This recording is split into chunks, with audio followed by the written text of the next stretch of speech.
সংবাদ সবাইকে স্বাগত জানাচ্ছি। আমি ফিরোজ তোহা। শুরুতেই সংবাদ শিরোনাম জানিয়ে দেব হাতে পাওয়া সর্বশেষ গুরুত্বপূর্ণ আপডেট সংবাদ। শুরুতেই থাকছে আওয়ামী লীগ সরকার তাদের ক্ষমতা ধরে রাখতে বিএনপি নেতাকর্মীদের উপর নানা কায়দায় নির্যাতন নিপীড়ন শুরু করেছে বলে অভিযোগ করেছেন দলটির মহাসচিব মির্জা ফখরুল ইসলাম আলমগীর। এবারে জানাবো যুবলীগ নেতাকে প্রকাশ্যে কোপালো দুর্বৃত্তরা। পূর্ব শত্রুতার জেরে সাগর হোসেন নামের এক যুবলীগ নেতাকে প্রকাশ্যে চাপাতি দিয়ে কুপিয়ে আহত করেছে দুর্বৃত্তরা। রোববার বেলা 2:30টার দিকে পাবনার চাটমোহর উপজেলায় বিলচলন ইউনিয়নের রামনগর গ্রামে ঘটনা ঘটে। এবারে জানাবো শেখ হাসিনার বিরুদ্ধে ষড়যন্ত্র চলছে বলে অভিযোগ করেছেন প্রধানমন্ত্রীর বেসরকারি শিল্প ও বিনিয়োগ বিষয়ক উপদেষ্টা সালমান এফ রহমান।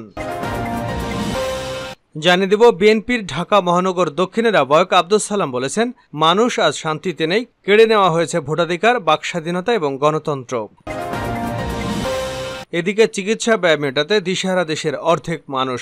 দেশের 20% পরিবার মাতৃ এবং শিশু স্বাস্থ্য সেবায় সরকারি সুবিধার 20% ভোগ করতে পারেন না। 46% মানুষ চিকিৎসা খরচ মেটাতে কোনো না কোনো অসুবিধার সম্মুখীন হয়েছেন।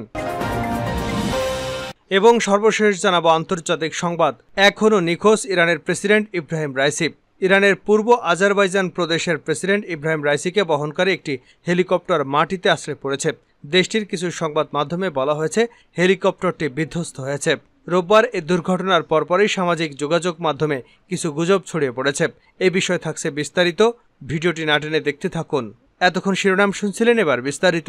প্রিয় দর্শক, আপনি যদি এই চ্যানেলে নতুন হয়ে থাকেন, ভিডিওটি দেখতে দেখতে চ্যানেলটি সাবস্ক্রাইব করে আমাদের সঙ্গেই থাকুন। আর এই ভিডিও সম্পর্কে আপনি আপনার মূল্যবান মতামতটি কমেন্ট বক্সে জানিয়ে দিন। আর হ্যাঁ প্রিয় দর্শক, জানিয়ে দিন ভিডিওটি কোথা থেকে দেখছেন।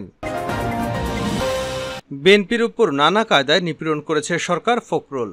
আওয়ামী লীগ সরকার তাদের ক্ষমতা ধরে রাখতে বিএনপি নেতাকর্মীদের উপর নানা কায়দায় নির্যাতন নিপীড়ন শুরু করেছে বলে অভিযোগ করেছেন দলটির মহাসচিব মির্জা ফখরুল ইসলাম আলমগীর।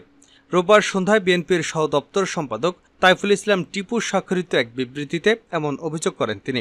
এর আগে দুপুরে রাজধানীর পল্টন থানায় একটি মামলায় বিএনপির আন্তর্জাতিক সম্পর্ক বিষয়ক কমিটির সদস্য ইশরাক হোসেনের জামিন নামঞ্জুর করে কারাগারে পাঠানোর ঘটনায় গভীর উদ্বেগ প্রকাশ করে গণমাধ্যমে এই বিবৃতি দেন ফখরুল।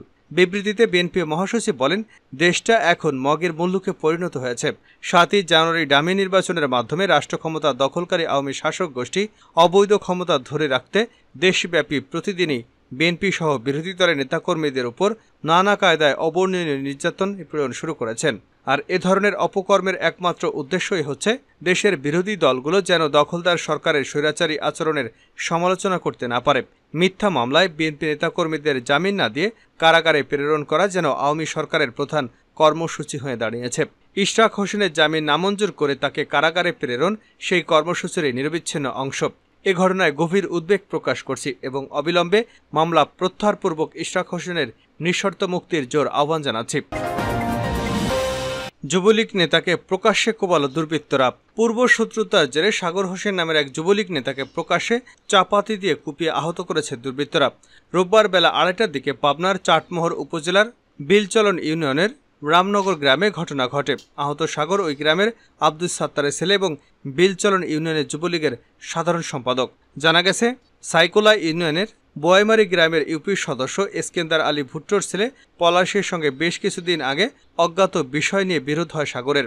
এরই রেশ ধরে পলাশের নেতৃত্বে অজ্ঞাত 4 জন মুখোশধারী দুর্বৃত্ত রোববার দুপুরে মোটরসাইকেল নিয়ে সাগরের বাড়ির সামনে উৎপেতে থাকে। পরে পলাশ নামের ওই যুবক সাগরকে কৌশলে বাড়ি থেকে বাইরে ডেকে আনলে আগে থেকে মুখোশধারী দুর্বৃত্তরা চাপাতি দিয়ে এলোপাথাড়ি কুপিয়ে পালিয়ে যায়। পরে রক্তাক্ত জখম অবস্থায় সাগরকে উদ্ধার করে প্রথমে চাটমোহর উপজেলা স্বাস্থ্য কমপ্লেক্সে নিয়ে যায়। সেখানেই শারীরিক অবস্থার অবনতি হওয়ার পরে তাকে রাজশাহী মেডিকেল কলেজ হাসপাতালে স্থানান্তর করা হয়। এদিকে এই ঘটনার পরপরই সাগরের স্বজনরা পলাশের বাড়িতে হামলা করে ভাঙচুর চালায় এবং পলাশের বাবা এসকেন্দার আলী ভুট্টোকে মারধর করে। খবর পেয়ে ঘটনাস্থলে পুলিশ পৌঁছে পরিস্থিতি নিয়ন্ত্রণে আনে। এ ব্যাপারে চাটমোহর থানার ওসি সেলিম রেজা জানান, কোনো পক্ষই এখন পর্যন্ত থানায় অভিযোগ দায়ের করেনি। এমন কিছু পেলে আইনগত ব্যবস্থা নেওয়া হবে। শেখ হাসিনার বিরুদ্ধে ষড়যন্ত্র চলছে সালমান এফ রহমান। প্রধানমন্ত্রীর বেসরকারি শিল্প বিনিয়োগ উপদেষ্টা সালমান এফ রহমান বলেছেন, প্রধানমন্ত্রী শেখ হাসিনা এবং বাংলাদেশের বিরুদ্ধে ষড়যন্ত্র চলছে। গত জাতীয় সংসদ নির্বাচনেও ষড়যন্ত্র হয়েছে।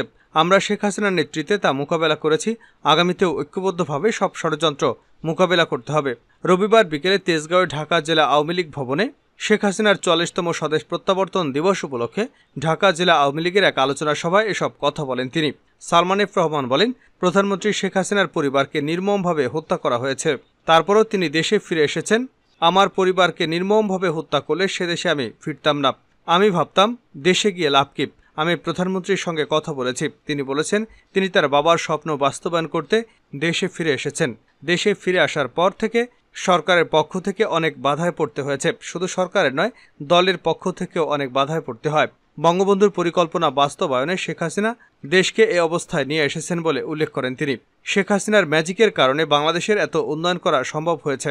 রাশিয়া ইউক্রেন যুদ্ধ হচ্ছে, আমরা তাতে জড়িত না থাকলেও ভুক্তভোগী। আরেকটা চ্যালেঞ্জ হচ্ছে প্রযুক্তি। আগামীতে আর্টিফিশিয়াল ইন্টেলিজেন্সে আসছে, এটারও বিরাট চ্যালেঞ্জ আমাদের মোকাবেলা করতে হবে।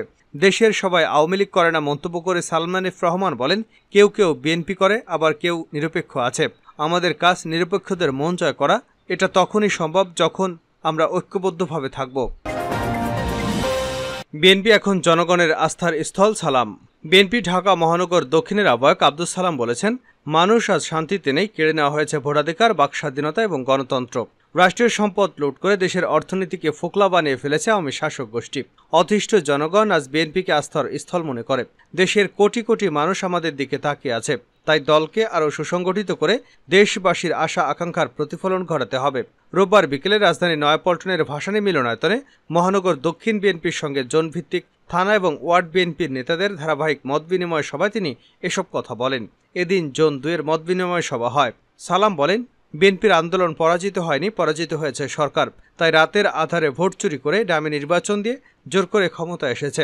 আওয়ামী লীগের কোনো নৈতিকতা নেই, জনগণের কাছে নেই কোনো দায়বদ্ধতা, কিন্তু গণতান্ত্রিক দল হিসেবে জনগণের কাছে আমাদের দায়বদ্ধতা রয়েছে। তাই সংগঠনকে ইস্পাতের ন্যায় শক্তিশালী করতে হবে। তিনি দলীয় নেতাদের উদ্দেশ্যে বলেন, আমাদের এমন কোনো নেতাকর্মী নেই যিনি কারাগারে যাননি। রশি বেশি টাইট করলে যেমন ছেড়ে যাওয়ার সম্ভাবনা থাকে, তেমনি অত্যাচারিত হতে হতে বিএনপির প্রতিটি নেতাকর্মী এখন অন্যায়ের বিরুদ্ধে যোদ্ধা হিসেবে রূপান্তরিত হয়েছে। তাই এখন প্রয়োজন সম্মিলিতভাবে নির্ভয়ে রাজপথে নামা। বারবার মরার চেয়ে একবারে মরা ভালো। তবু দেশের মানুষকে বন্দিদশা থেকে মুক্ত করতে হবে। জানাবো আন্তর্জাতিক সংবাদ।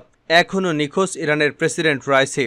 ইরানের পূর্ব আজারবাইজান প্রদেশের প্রেসিডেন্ট ইব্রাহিম রাইসিকে বহনকারী একটি হেলিকপ্টার মাটিতে আছড়ে পড়েছে।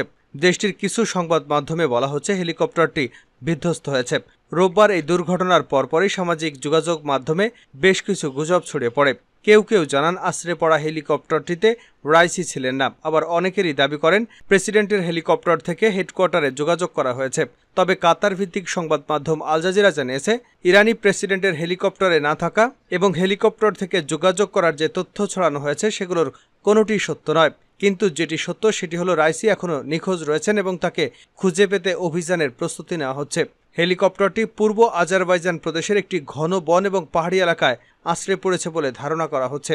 ওই জায়গাটি একটি প্রত্যন্ত অঞ্চল হয়, সেখানে উদ্ধারকারীদের পৌঁছতে কয়েক ঘন্টার সময় লাগতে পারে। আল জাজিরা আরও জানিয়েছে, হেলিকপ্টার দুর্ঘটনা নিয়ে ইরানেই ধোঁয়াশা চলছে।